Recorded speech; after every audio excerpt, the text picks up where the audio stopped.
Hello, my malicious, marveling minions, and welcome to another mystical and magical episode of Hey Quinn, with me, your host, Johnny McGovern. Today's episode is going to be maniacal. Our guest today is that bitch. She came on to Dragula Season 2 and took us on a journey to Mars and the pits of hell. She's the creepily crowned super monster of her season. I'm talking about the disgusting, darling bitch Puddin'. But before she stumbles on out here, a couple of crusty creeps have broken into the Hey Queen studio. It's my emotional support orchestra, Adam Joseph and Erica Tor. Hey, hey, hey, hey, hey, hey, Queen.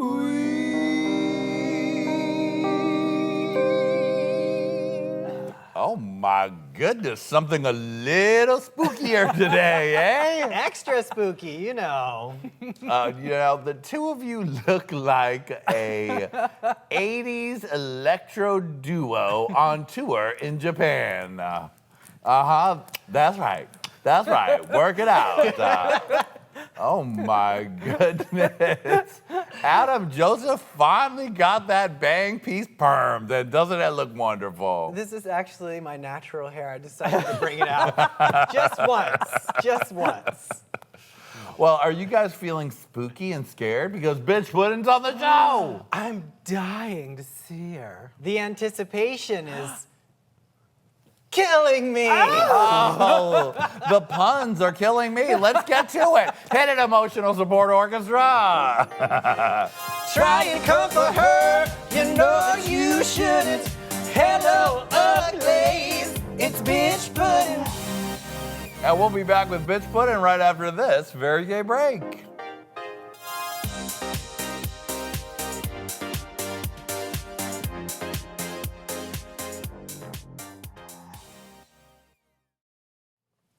Our guest today is a digital drag pioneer and the winner of Dragula Season 2. Please welcome Bitch Puddin'. Oh my God! Try and comfort her. You know you should. Hello, ugly. It's Bitch Puddin'.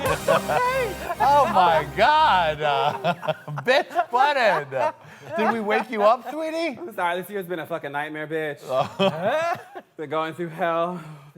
Where the fuck did I get a knife from? Hi, everybody.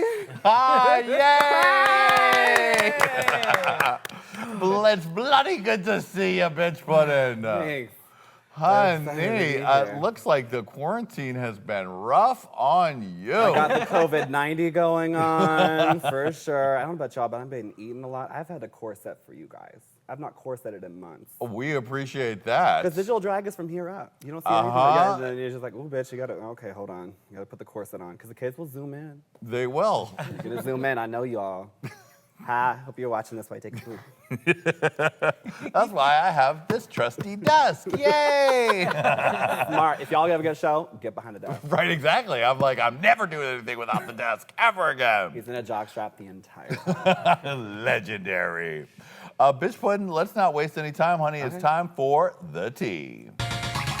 The tea. Sweet. Sweetie, Miss Rona came to town, but you were armed with. Thank you, Cardi.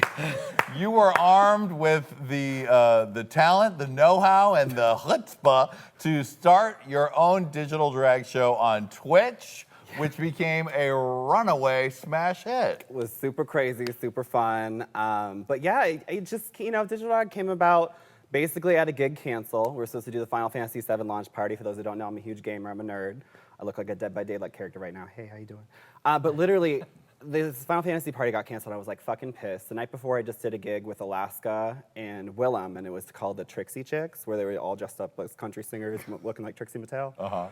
And Alaska was like, oh my God, is this our last gig before quarantine?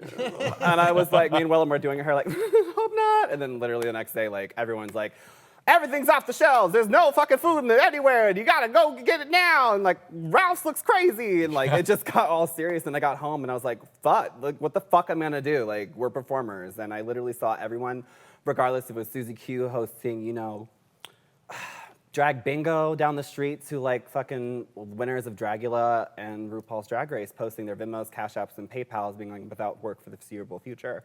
And I was like, we're fucking drag queens. We're drag performers. We can fucking figure this out. So literally, out of like that cancellation of that gig, I was like, what are we gonna do, digital drag? And then my roommate, my co-producer, Meg Chase, hey Megan, came out of her room and she was like, that sounds like a great idea. And I was like, okay, I guess we could do it on Twitch. And I casted the show, put the trailer up, did all that without technically knowing how to do it. Right. So like that was like the trailer's out. I'm like, okay, the cast is pretty gaggy, right? Like the cast is fun.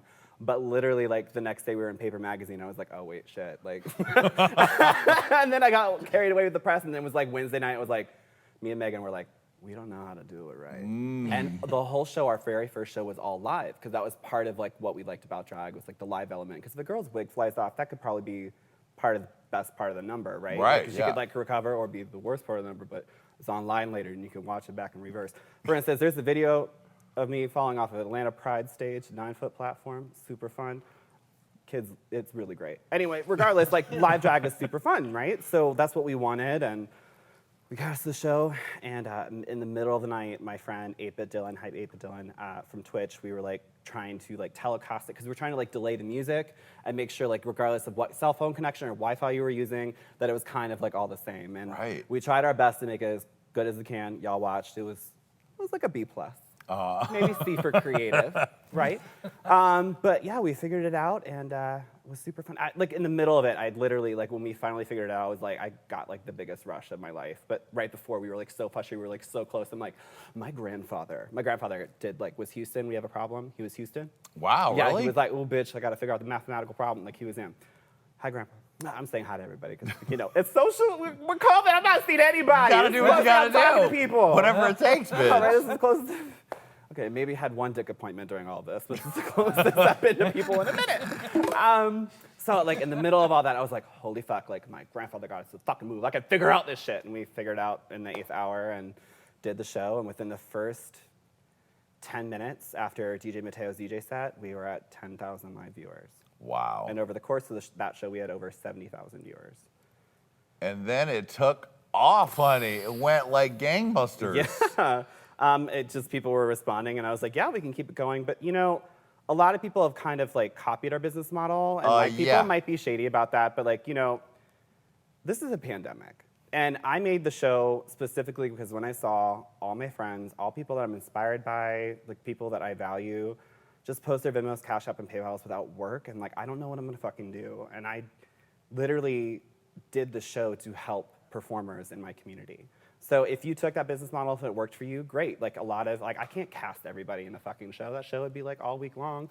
And you probably would have seen me jump the bus or something like halfway through COVID. Literally, during the 15 shows back to back to back, we did like, you know, all original numbers, super fun. Myself, Vander Von Odd, my drag mother, Kiara, and Landon Sider, and DJ Mateo. That's like the core cast of the show. Yeah. And yeah, like it kind of took off and it was great. But I'm not mad that people took the business model because, you know, it inspired people and they were able to pay rent. Yeah. And the government wasn't looking out for us in the beginning. So. No, they were And they're not. still not. So speaking of which, tomorrow. Fingers crossed. We're people in the future. Hopefully everything worked out. We're filming this on a very tense If evening. not, I'm dressed for the apocalypse. Right, exactly. Well, if you have Meg, and she produces the show with you. Yeah, she's the co-producer. of the Kiara's show. your bestie, who is always on the show. Drag mother, yes. Drag mother. Yes. So when did you guys first meet? I met at we met through Facebook because when you turn gay there was no Grindr.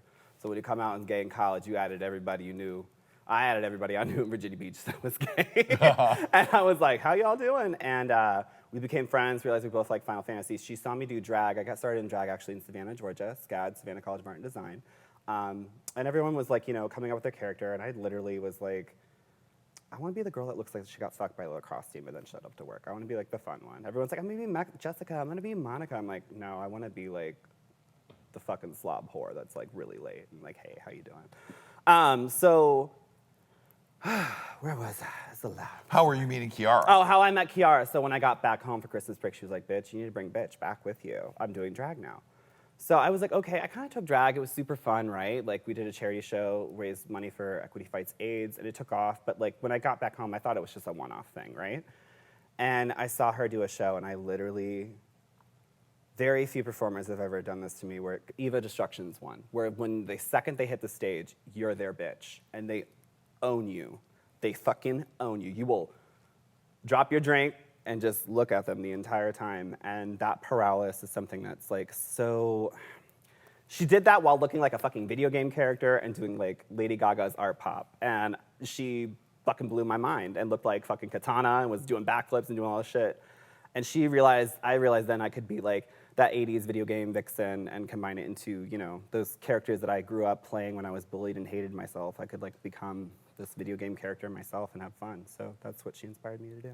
And now you're the queen of digital drag. You gave birth to PG's Digital Drag Fest. Voss, World of Wonder, Right, exactly. anybody, or Madeline Hatter, who has their show on Tuesday nights. Yeah, I mean, you're the mother of it all. So everyone, hats off to you, bitch. Put it, honey. Thank you, and thank you, Twitch, for like, you know, not canceling us. Yeah, I mean, and Twitch put you on the front page, which was a for pretty the first, major like, thing. 10 shows. Yeah, it was pretty fucking crazy. And then Wow. made me a Twitch partner, and yeah, so I love video games, love drag. Why not? Honey, that's what you did. You did it. You deserve it. Own that. Thank you. All right, hold your knife up in the air, bitch, because we're about to go back in the time machine. Whoa, whoa, whoa. Oh, bitch, here we are in gotta do Jacksonville, Dragula again. Florida. Oh no! No, where is she? Yes. Where is she? There's little Steven over there. He also has a knife, just like you do now. Where is he? Where's little Steven? The muffin? He's around here somewhere. Now, tell me, what were you like as a kid? You were in a military family. I was in a military family. Yeah, my dad just retired this past year, and I was born in Jacksonville, Florida. Then we moved over the course of my lifetime probably about 20 times, like every year, if not sometimes twice, sometimes 3 times a year. And yeah, it grew up in a very conservative household. Yeah, you were in Guam, Southern Virginia, Guam, Georgia, California, Island. Chesapeake. Chesapeake.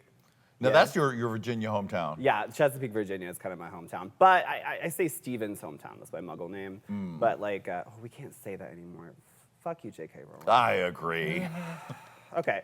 Hello, children. Click here. Click here.